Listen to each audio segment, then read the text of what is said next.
Welcome to the Maternal Health Innovation Podcast Season 4. I'm your host, Dr. Ramona Olvera, a postdoctoral scholar working at Catalyst, a research center at The Ohio State University. I'm part of the P3 Equate Network, an American Heart Association's health equity research network dedicated to promoting equity in maternal and infant health outcomes through 5 research projects focused on pregnant and postpartum individuals, primarily within the Black and underserved populations. On this podcast, we listen to maternal health innovators about ways we can implement change to improve maternal health in the U.S.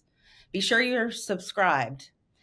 As part of Equate Network, we're going to focus this episode on how researchers can engage diverse communities, such as the Latinx population, to address maternal health as part of a broader effort to prioritize health equity in maternal and infant health research and healthcare service delivery. My co-host today is my Equate Network colleague, Dr. Holly Horan. Holly is an assistant professor at the Horan School of Medicine at the University of Alabama at Birmingham. Before we introduce our guest, we want to talk a little bit about community-engaged research within the Latinx and Latina communities. Holly, welcome. And could you give a brief overview of what you think community-engaged research is? Sure. Hi, good morning, everyone. So community-engaged research, or what is abbreviated as CE, lowercase nr, it's a transformational approach to research that takes time and relationship building and trust. Those are the fundamental pieces of it. And it centers people who are affected by the process, outcomes, and continuity of the research being done. Commonly, this is public health or clinical research trying to understand how social factors are affecting public health and clinical outcomes. And so within community-engaged research, how you define community is going to be largely driven by what type of health concern you are examining and looking at within community and what that means to the community themselves. So this concept of community is fluid throughout this type of research. So foundational work for community-engaged research began in the late 80s and 90s with some of the leaders and founders of this method called Community-Based Participatory Research, or CBPR, which folks might be a little more familiar with. But the goal was to work with local communities, so that be community organizations, key stakeholders, leaders, or other agents of change to address these public health or clinical concerns. And more recently, Yale's School of Medicine's Equity Research and Innovation Center talks about the ways in which community-engaged research is a process that incorporates input from people who the research outcomes will impact and involve, such as people or groups, and also focusing on making sure that at some point in that relationship across this community-engaged journey, that you become equal partners throughout the research process. So this involvement in terms of having community be the focus and center of research may include co-designing research questions to solve those problems, making decisions related to the research process as well as the implications of the research, understanding how the research can influence policies, as well as creating programs and healthcare service delivery interventions that could affect the lives of the people that these groups, these leaders represent, and those in their community. So when we're thinking about community-engaged research, there's a few things to keep in mind that are really central to what it is. So there's something called equity factors, and there's a big emphasis on health equity and health equity research as being a motivating factor for doing this type of work with using a community-engaged approach. So when we think about equity, we're thinking about who has power and control when it comes to the research, who is involved in the decision-making, who's influencing the research, the mutual benefit of the research, who owns the research, who's responsible for it, as well as what does resource sharing look like. And so one of the things that's unique about community-engaged research is that there's knowledge and information resource sharing in a bidirectional or multidirectional way between communities and the researchers themselves. In addition, we've got contextual factors. So we talked about equity factors, but now we have contextual or environmental factors. And this is thinking about the history of the place in which this research is being done, the trust between those community members, leaders, and the researcher, also respect and transparency with what the research both can and cannot do at a certain time point. And so community engaged research can look a lot of different ways, and you should really think about it more in terms of a spectrum, from being some of the earlier work where you may be building rapport and getting insight from communities, all the way up to working closely with communities so that you are either engaging in what is known as authentic community-based participatory research, where the community approaches the researcher and says, this is something we care about and we want to do, or even better yet, community-driven or community-led research, where the researcher is really just in the collaborative or supportive role. So from a methods or methodology standpoint, a lot of this work is done using mixed methods, or what we call numbers and narratives, to help understand what the priorities are of the community, as well as how to power build within those communities to eventually do community-driven research. And I just wanted to have a little shout out to some of our larger funding organizations, including the AHA, for prioritizing community engaged and community-based participatory research. The AHA recently had a funding opportunity for the Health Equity Research Network on community-driven research approaches. That was just this spring. And then Dr. Tiffany Powell, who is the chief of the Social Determinants of Obesity and Cardiovascular Risk Laboratory at the National Heart, Lung, and Blood Institute, recently, last year, put out a 3-part series on community engagement and CBPR. So we see that these larger funders are paying attention to the value and importance of this work, and that's something to get excited about. And then in terms of my history in using community engaged and community-based research, community-based participatory research, I took classes when I was in graduate school. So during my master's, I had a course in 2009, and then I took another course in 2013. But as someone who does community engaged research, I believe this is something that is experiential, that has to be practiced, and that relationship building, no classroom setting can replace what it's like to do that in actual community. And a lot of what motivates me to do this work is actually detailed in another podcast on the Human Biology Association's Sausage of Science podcast, episode 165. I've also had formal training as a faculty member with Dr. Drew Pearl at the University of Alabama Center for Community-Based Partnerships, and as a member of the 2021-2022 cohort of the CBPR Partnership Academy, hosted by the Detroit Urban Research Center, with Dr. Barbara Israel, who is considered one of the founding grandmothers of CBPR. Wonderful. So with the community, when we're talking about community, in this episode, we're really going to talk about pregnant and postpartum individuals, and particularly within the Latina or Latinx, depending on how you want to use the words for that population. Can you tell me a little bit about what your knowledge of how research has been done in that community? Yeah, and so Latina, Latinx, Latine, depending on what term you use, right, particularly for pregnant and postpartum populations, I want to call attention to the fact that this is a unique demographic because of the expansive concept of what it means to be Hispanic or Latino or Latinx or Latina.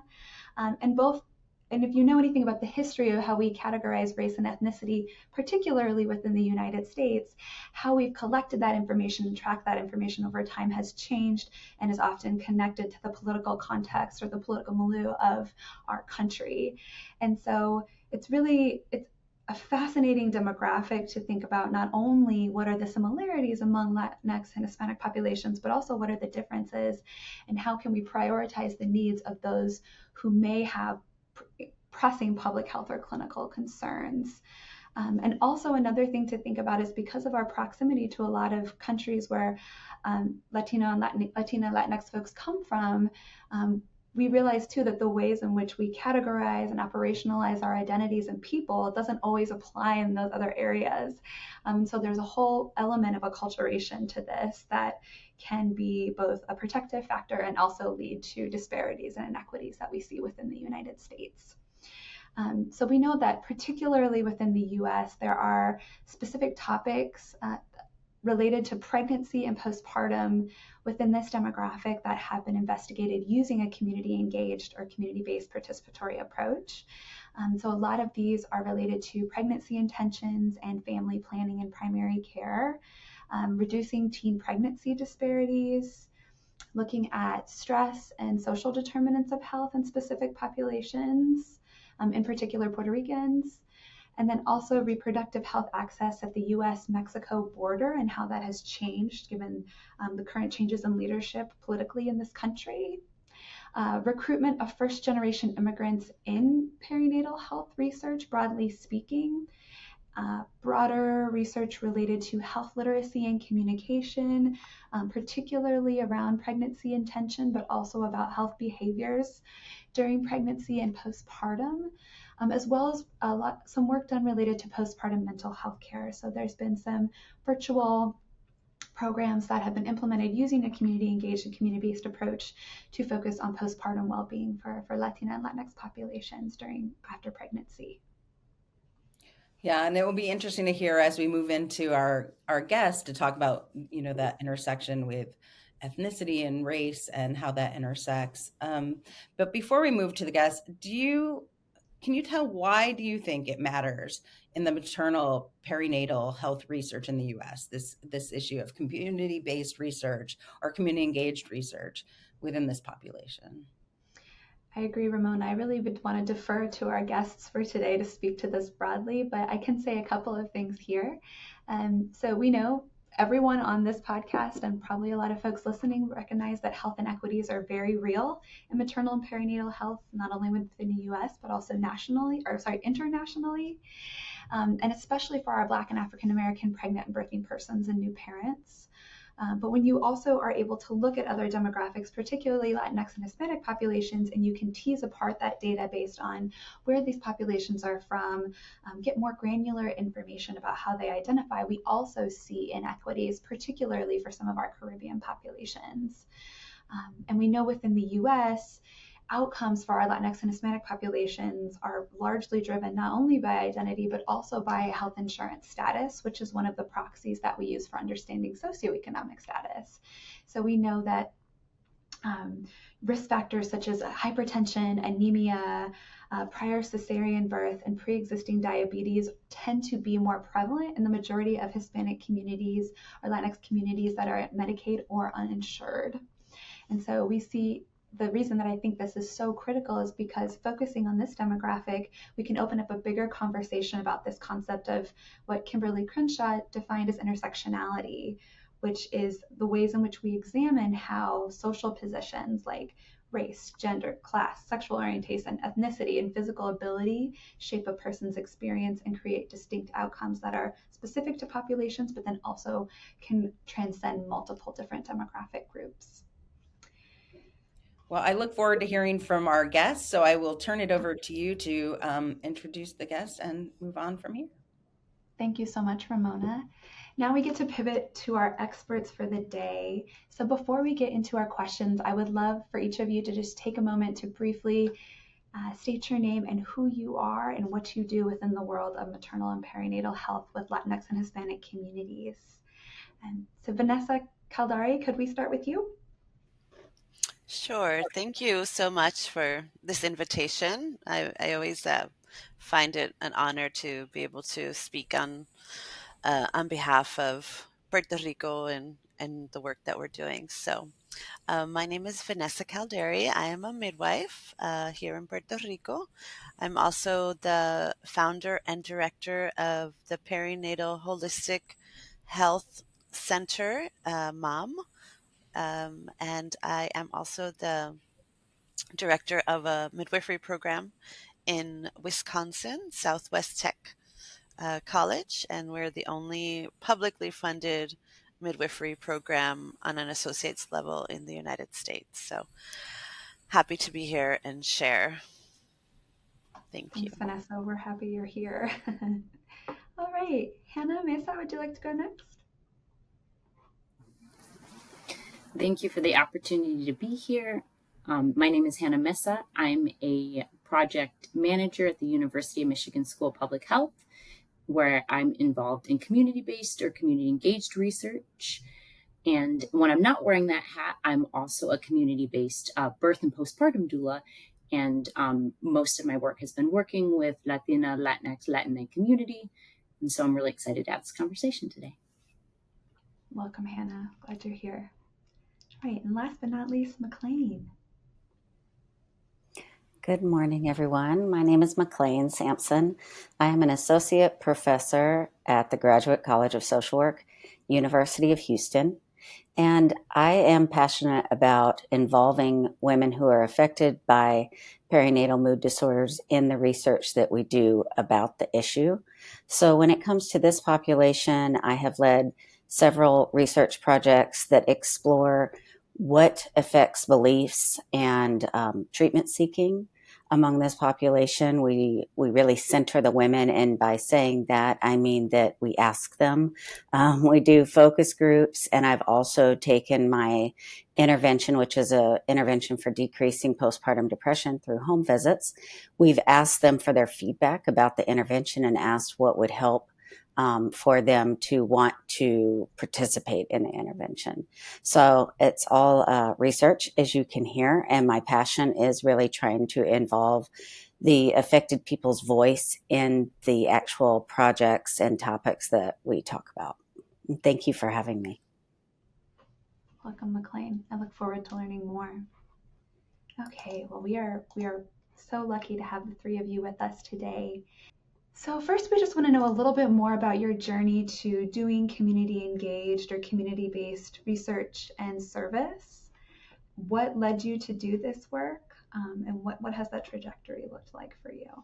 I can start. I started studying midwifery in 1996, and when I arrived to Puerto Rico, because I lived in the States for a while, I grew up in New Haven, Connecticut, and then went to California and lived in Texas for a while. When I came back to Puerto Rico to practice, I really started seeing first what maternal infant health looked like in Puerto Rico, which was, very based in old care models, which it still is, but it was very exacerbated back then. And as I grew into my role as a community midwife, we were only 4 at that time. I started seeing that midwifery and really respected, autonomous, humanized care was really focused on people with privilege, right? People either economic privilege or education privilege, and I realized that that's not what midwifery meant to me. Midwifery was supposed to be accessible to all, and it didn't mean that you had to have an out of hospital birth. It just meant that everybody had the right to be treated with respect and in education and support that they need. So I worked for many years, really trying to do, I did a lot of bartering as a midwife, and come and paint my house and I'll be your midwife. And I realized that wasn't sustainable. I wanted to keep being a midwife. It was good, but not sustainable. And so in 2005, I started out of, my house, a nonprofit, just kind of the concept of it. And in 2007, it became more concrete.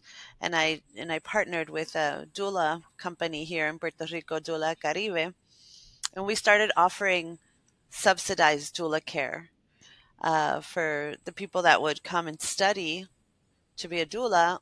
Then they would go out and we would we would connect people who wanted a doula. And so the students would be the doula and they would get oversight or support from one of us. And then from there it grew. We founded a community center that was also a cafe back then, so that would help generate some funds. But I always noticed that, maternal health in 2005 was like something that nobody really paid attention to, really, at least in Puerto Rico. It wasn't really a topic of It was like, oh, you're alive and your baby's alive. That's all that matters. Nothing in between matters. And that's not the truth. We know that, the whole experience really shapes who we are as people, the birther, those that are birthed, the family unit, everything. And so through the community center with this cafe, there was lots of education, and as we progressed, we turned into a clinic, and now we're a more recognized clinic that we have different collaborations with different funders and universities and so forth. And so now we're able to offer a subsidized care program to really help or support people that are looking to have a healthy, evidence-based standard, evidence-based standard care here in Puerto Rico. And that was really the whole point of me becoming a midwife, to really allow for this practice, which we know is so important on so many levels, to be accessible to all. Because otherwise it just becomes something for, a small chosen few with privilege. Thanks, Vanessa. I think your story will never get old for me. So before I went back to school in 2017, and before that I was working primarily as a birth and postpartum doula with a nonprofit program, and serving a lot of different families, and it was a really rewarding experience. And at the time I did have an opportunity to do some research, but it was more clinical based. So when thinking about going back to school, I thought, I really want to look at ways that we can help communities, particularly communities of color, as they navigate the birthing space and what that looks like. So I wasn't necessarily going back to graduate school for research. Coincidentally, though, at the time in 2017, my father was detained, and it started this cascade of, emotions, but passion about what does it also look like to understand health and health disparities at the intersection of Latinx and Latina health and immigration. And at the time, these faculty members at the University of Michigan School of Public Health, Dr. Paul Fleming and Dr. William Lopez, were actually doing community-based research with some folks in Detroit looking at this intersection. And so it was and I had, an opportunity to work with them as a student and then get introduced to community-based or community-engaged research. And I will say from that point to now, it's been an absolute privilege, but it's also really redefined my understanding of research in general, because prior to that, the clinical space, while there's lots of value in that more traditional model of research, I've also found that we don't have the solutions perhaps that we need in both public health and medicine if we're not working with and centering the community's voice. And so that's where a lot of my interests and passions and experience have come from.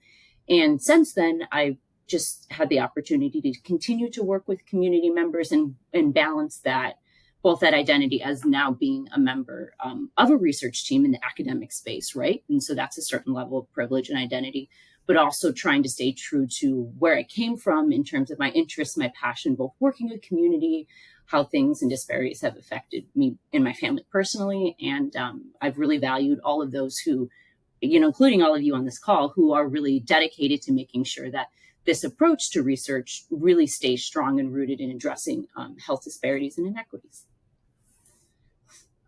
Thank you for sharing that story, Hannah. We're glad you're here. Glad you're doing the work. Yeah, I love hearing people's stories about how you got into this. So it makes me reflect that I, like most people in the United States, I would say, was ignorant to how much women are left out of women's health research until I was at the moment of being pregnant and going to several appointments, as you do when you're pregnant, and realizing that nobody was really asking about my own mental health. And I found that to be really alarming because the mothers and or birthing people who are actually gestating the child, we know that there are epigenetic effects going on now about stress and contextual factors. They are affecting the baby, and it's also affecting the person who's carrying the baby. So it's just started from this place of, you've got to be kidding me, that nobody's really asking and nobody seems to care about this. So I wanted to have an intervention. I'm a researcher, so we, as interventionists, we look for solutions that can be done and tested for evidence and efficacy. And I really wanted to have an intervention that was affordable and accessible for everyone, that could normalize the range of experiences somebody might have, the range of emotions someone might have during pregnancy and postpartum, and also offer solutions. So I went into academia with that passion. And then I was fortunate enough to be in Houston, an incredibly diverse city, and to have colleagues such as Luis Torres, who is now at University of Texas, Rio Grande. And through that connection, I was introduced to great organizations like Urban Strategies, who wanted to see what the intervention might look like in different settings, in different populations, mostly in the Southwest. But so that's how I started being in this population, because I'm not a member of Latinx community. And so I've done a lot of listening. I've done a lot of transparency. I consider what I do to be all about adaptation. It's like I have this intervention that we know increases self-efficacy, like, which is your belief in yourself and your abilities, and it decreases depressive symptoms during pregnancy and postpartum, but I'm not an expert on your community. So help me learn how we can adapt this to work best for you. So I think that's my explanation. Thank you so much. Mm-hmm. And I want to make sure we have time to answer as many of these questions as possible. And so would any of you feel comfortable discussing highlights or challenges that you've experienced? McClain, I know you just talked a little bit about a challenge in terms of building rapport in the community and doing that work that's community-centered, but I would love to hear more specifically about highlights and challenges in doing community-engaged work. What does that look like for you? Sure. And I can go first since I'm still unmiked. So obviously there's the challenge of being an outsider. And I would caution everyone that, as Hannah alluded to, when we are researchers and we're part of an institution such as a university, we're already an outsider. So even if you're part of the ethnicity, the race, the class, all of that, you should still really kind of take inventory and realize you're an outsider coming in. And it takes a lot of humility and listening.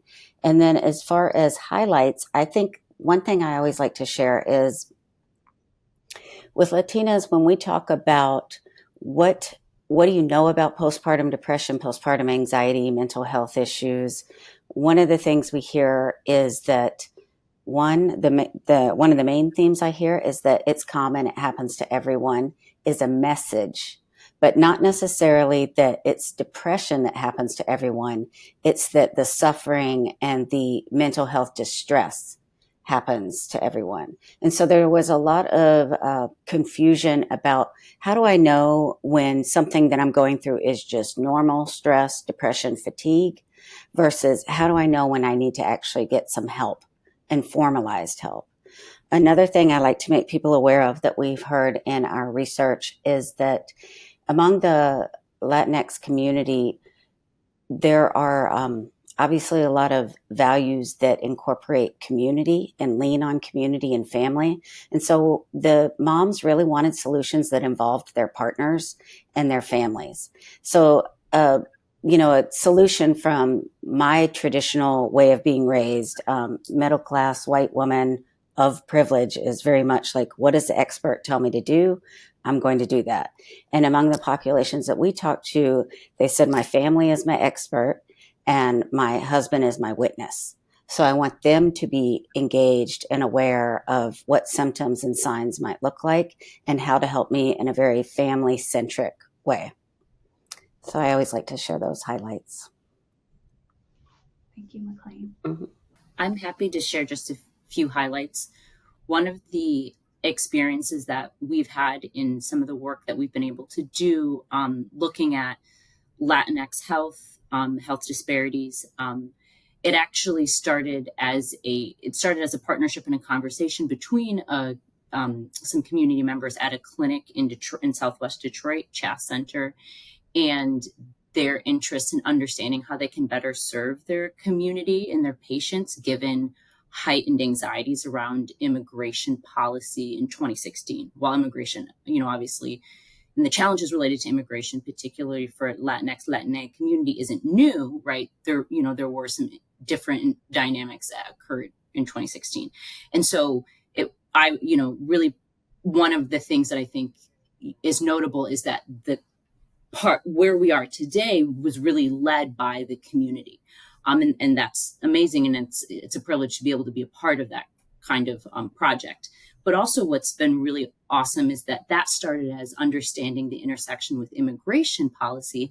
But where we're at today is more broadly and specifically looking at perinatal health.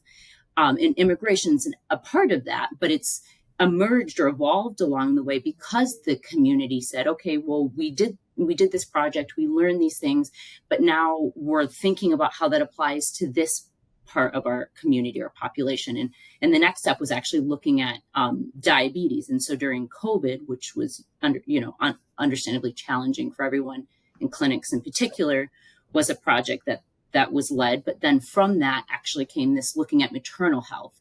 And so one of the biggest highlights I like to think about is the fact that there's been an evolution of that community-based or engaged research that's really come from the origins of that partnership. And it's really been led by the community and the research team. We've been partnering with them, but we can't take credit for those wonderful ideas. Thanks, Hannah. Detroit's doing some good work in that and community-based work, so always exemplary. I can discuss some of the challenges we face here in Puerto Rico and that I personally have seen, and also just contextually in the United States because I have lived there. But here because we're a very unique position in the United States, right? We're like this territory / colony. We have these federal regulations imposed on us, but yet we have our own constitution. So, and then, the people in power are most of them are men, really, with old, outdated, or even women, I mean, people just in general, with outdated views of maternal health in general. Like I said in the beginning, it's all about like, if everyone's alive, that's all that matters. And you don't really have very many choices in childbirth or the way that you have a child or autonomy to make decisions and the way that things will be handled. It's just very imponente, right? It's very people impose, or the system imposes its regulations on our bodies, and it's a combination of what the Latin American machismo is mixed with the United States machismo in a way. So it's almost like this machismo on steroids. Like I dominate, and it's very prevalent we're changing, obviously we're evolving as a community, but in countries that might not have the resources to support optimum education like it is in certain parts of the United States, not everywhere, but in Northern Europe and, where they prioritize education, there's a lack of that empowerment to help change these things. So we're often, as midwives, as doulas, as, part of the perinatal task force or workforce, we find all of these barriers and challenges to really get out information. And then on top of it, that intersectionality of being in a colonized place where we are driven by these insular point of views that, that it's really hard to change. We find that really trying to make the changes, well, first, we become renegades.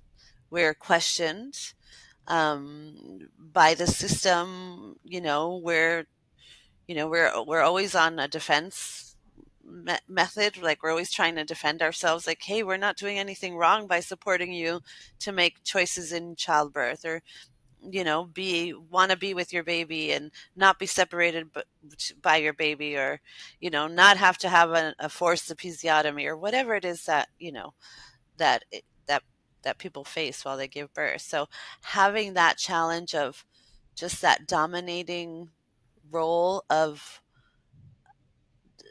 machismo, which is like just a dominating entity in one's life, and then on top of it, in Puerto Rico, being a colonized nation has really been hard for us to make progress here. And like, the changes are like, like ant steps, right? Like, I started in 1996, and I saw a video, a documentary that was done in 2005 about this rising C-section. It was 47.5% in 2005, and then this year it was 50%.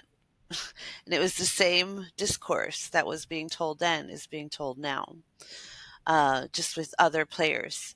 So the changes are hard. And then on top of it, because we are this almost like this repressed colony on a national level, if we're within the United States, we're constantly ignored, right? Like, people don't really pay attention to us.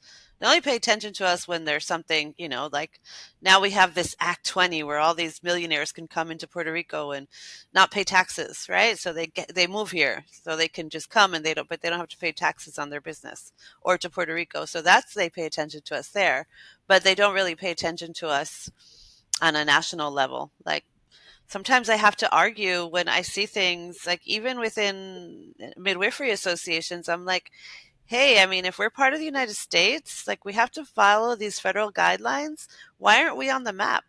Why is Hawaii on the map and Puerto Rico not on the map? Right? What's going on there? So we're constantly ignored, and our voices aren't really heard. We're just kind of there, you know. Uh, and our voices here on the island, we have to really be loud. That's why Puerto Ricans, I think, we're so loud, because we're like, hey, we're here, don't ignore us. um, and then in the United States, I find that whole thing of being ignored, it kind of goes, and it reflects itself in society in the United States, right? Like, we see how the Latina population is pretty ignored, right? And we're all clumped together, right? It's like people of color. Well, no, there's, Puerto Ricans we have our own genetic makeup, and Mexicans have their own head, and we're very different culturally, just like Chileans and people from Colombia. Everybody's different. You can't just clump people together. But, even we know that Spanish is the second most language spoken in the United States, right? And in a lot of places, people don't speak Spanish. And it's, a healthcare worker doesn't speak Spanish, and someone has to go birth in English. And then that's not their language to birth in. People want to birth in their native tongue.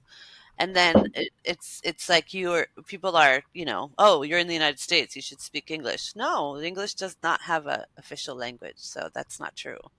And so we're, the Latina population, or Latinx, is really always pushed to the side. It's like we're there and we're not there. And then, one last thing, which kind of brings this all together. I remember once I applied for a midwifery job, a job at a birth center in California, and I was talking to the owner, and I didn't get the job.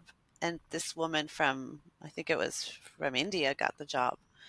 And she was like, yeah, it's just that, that in the United States, people tend to have their reservations around Hispanics, right? Like we were less. And so I think that is part of what tends to happen. Like there's so much really just negative information that, you know, almost as if we're not enough. And then we come in with and we're not, it's hard for a Hispanic person or Latino to be indoctrinated. We stay with our culture. We don't, it's most people don't assimilate as well, right? Really Latina people go home and speak Spanish. They eat their typical dishes. They raise their children in a certain culture. So that lack of wanting to really assimilate also, I think it is a little harder for, it creates challenges for researchers, but it also creates challenges for governments. I think you bring up an important point, and one of the reasons we wanted to do the podcast, Vanessa, too, is to shine a light on this broad demographic of folks and to say, how can we better understand what's going on in those populations to elevate and highlight what they're experiencing? So you spoke to the structural pieces of that, which are deep and significant. Thank you, Vanessa. In the communities that you are working with, what kind of health inequities are you seeing related to perinatal health? And how do you think community engaged research can help improve them, or what has been done so far to improve them? So two-part question there. Happy to repeat it if needed. But who would like to go first to answer that? Well, I guess I can go. Can you repeat it again, just to be sure I'm clear? What's the first question? Let me fix that. What perinatal health inequities are you seeing within the population that you work with or serve? And how do you think community engaged research has or can help address those inequities? I think I've spoken on it a lot, but within the community I serve, I see that for something as just insurance, for example, like Medicare, we don't get half of the money the United States gets when it comes to Medicare. Is it Medicare or Medicaid? Anyway, here we call it Plan Vital, public health, right? And Medicaid. so, yeah. So what's happening are the doctors, the obstetricians, and so forth. They're leaving the island, so we don't have obstetricians. And the ones that we do have, they attend 60 people a month, right? And they don't get, they might get $20 for an appointment. Prenatal appointment. They just get undercut. They don't get paid the amount that other obstetricians are getting paid in the United States. So they're leaving, they're fleeing. And then this really causes inequities for our birthing population because, there's no doctors. They have to, wait 5 hours to be seen. The appointments are 5 minutes, and it's just a really low quality care. And so that, and in terms of our medical access, and then it's also, even just education, right? There's a lot of old school methods that are being used to care for people, which, you go to California or even to Connecticut, where my sister gave birth at Yale, and it's like, no, they don't do those things over there, right? It's like, why are we doing these things with our our Puerto Rican women and birthers? And so that lack of really expansive access. And so I think that research is really important. And then again, one of the things that is really important to research is having it be in someone's language, right? Because most people think, oh, you live in the United States, you speak English, or you live in Puerto Rico, you speak English. No, a lot of people don't speak English, or they might not be able to assimilate the information. They might be able to have conversational English, but read a study or talk about a study, it's really hard. And even our academics here in Puerto Rico. So really trying to put, if we're trying to uplift the Latina voice in the United States or nationwide, then because you go to Spain and everything's in Spanish, right? But here in the United States, we need to do more things in Spanish and, more access to our Spanish speakers that would not only be available for Puerto Ricans in Puerto Rico, but even Hispanics and Latinos in the United States.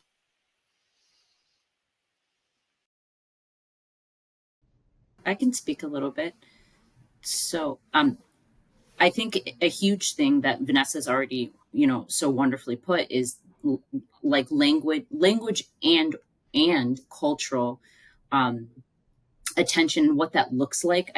For Latina and Latinx the community as a whole is super important. So obviously, as Vanessa has, mentioned, that's going to look different where people are coming from, right? Whether that means specifically if you're in Puerto Rico or in the context that I have an opportunity to work in Detroit, but also where people are coming from. And what I think is interesting, and Vanessa brought this up a little bit, that concept of intersectionality, right? And so intersectionality, that you brought up earlier, Holly, while it was started by Kimberly Crenshaw to look at Black women's experiences, what I love about the concept and thinking about the philosophy is when we think about it today in a space of perinatal health and looking at communities like the Latina Latinx community, what does that also mean to break down and understand people's unique experiences and the ways that things, unfortunately, like discrimination, racism, and oppression come together. So yes, you can provide, for example, translators. That's a right,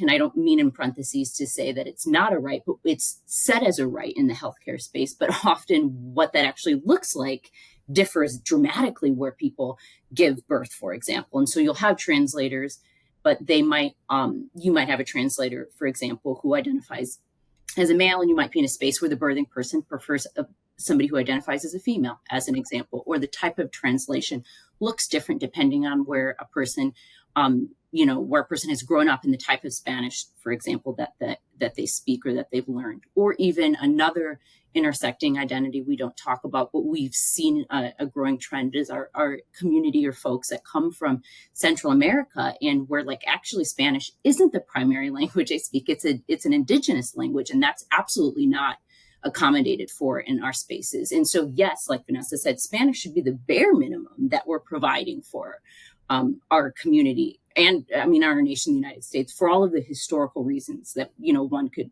look into. But also, I think then when you start to really look at unique individuals and communities, there's so many other layers that we're not addressing. And I spoke earlier, immigration being an aspect of that, but also gender-based violence being something that we don't talk about, which can be unique, both, I think, just broadly speaking, to thinking about maternal health too, but there are different ways that manifests, and then people's access in those ways. But to think of a way where I've seen community have great solutions or voicing like, hey, these are things we need, while there's still lots of room for improvement, some of the resources that we are already working with, but we're seeing more efforts towards things like doulas or promotoras de salud, right? Community health workers. And I know, folks in this call have talked about their work with doulas and doula programs. For example, our community partners in Detroit, Chas Center, has just launched a large doula program, and that's community-led, and all of their doulas are bilingual and really trying to center their work in providing resources and information, and also that intimate partnership or level of care that individuals need. So I know, Vanessa, and even I think McClain was talking about, well, there's a way in which, particularly and broadly speaking, in our Latina, Latinx community, family and community is so important. So what are ways that we also think about roles like doulas, not just talking about, hey, what do you expect during pregnancy, labor, delivery, postpartum, but what are also those other community or family elements that we can connect with people on, because that does shape people's outcomes and that does matter. And those are everybody's lived experiences that relate to their health and their health outcome. So I think in those ways, I get excited when I see that community-led work predominantly in the more non-medical roles, but I'm also looking forward to thinking about where we can work with community members and find community solutions to disrupt or challenge our more medicalized system. Because, as Vanessa has said, there's a lot of room for improvement, and the ways in which we deliver care drastically changes where people are located. And that's an issue. Thank you so much, Hannah. We appreciate that perspective. McClain, something you want to add quickly at the end here? Yeah, sure. So I'm in Texas, and 40% of the population identifies as Latinx. So I always like to draw attention to the sheer magnitude of that demographic and how it is typically looked at monolithic as one thing, like you were saying. And when I'm seeing reports about how maternal health is impacted differently with the different intersections, what we saw in Texas is that the Latinx women were having more COVID-related deaths. So while the maternal mortality report came out showing that what we're seeing across the nation, that 3 times as many Black women are dying, we did see this huge spike for Latinx or Latinas when it comes to COVID-related deaths. So I think that we're going to be kind of looking at that and responding to that here in Texas. What does that mean? And I also wanted to say that another major thing that influences the outcomes is living in poverty. And what we're seeing is that the healthcare, the lack of access to healthcare, the lack of accesses to financial resources is having a major impact on the health during pregnancy and postpartum. So as usual, as a social worker, I would always like some emphasis and innovation in that arena too, because it is really making things inequitable and affecting women in irreversible ways. And I also wanted to just make a plug for research must be understandable and accessible. It's really unfair that we have all this research and knowledge and innovation just kind of trapped at institutions and regurgitated among those of us who are in the institutions. And that if we really want to get serious about making health changes in the public health arena and at the community level, we have to have more understandable, bite-sized, usable nuggets of research. And so I'll continue to work for that, not only with the language being correct, but also pictures, smaller words, because again, health literacy is an issue among lots of people. Like our doctors say something back to us and we really don't know what they're talking about, but you're too embarrassed to ask. So I'll continue to try to help research be more accessible and understandable as well, so that people can understand how these trends and demographics affect them and how they can work with their own family to prevent the outcomes. Thank you all so much. I know we are out of time, but I really value all the perspectives that you shared today, and we could keep talking for the next couple of hours, but we'll stop here. Thank you so much. Yeah, thank you, Holly, and thank you to all of our guests. Gracias por todo, for everybody for being here. For me, this was wonderful. As a person who's studied Mexican immigration, lived in Puerto Rico, it brought everything together, plus of my interest in community engaged research. So thank you all, and thank all of you for taking the time to join us today to share your experiences, and thank you for listening. For more podcasts, videos, blogs, and maternal health content, visit Maternal Health Learning and Innovation Center website at maternalhealthlearning.org. We want to hear from you. Tell us what you want to hear more of. Review our podcast and share with like-minded innovators. We've got some great episodes recording right now, so be sure you're subscribed. Let's keep talking. Tag us in your post using hashtag Maternal Health Innovation. And I'm Ramona Olvera, and we'll talk to you again soon on the Maternal Health Innovation Podcast.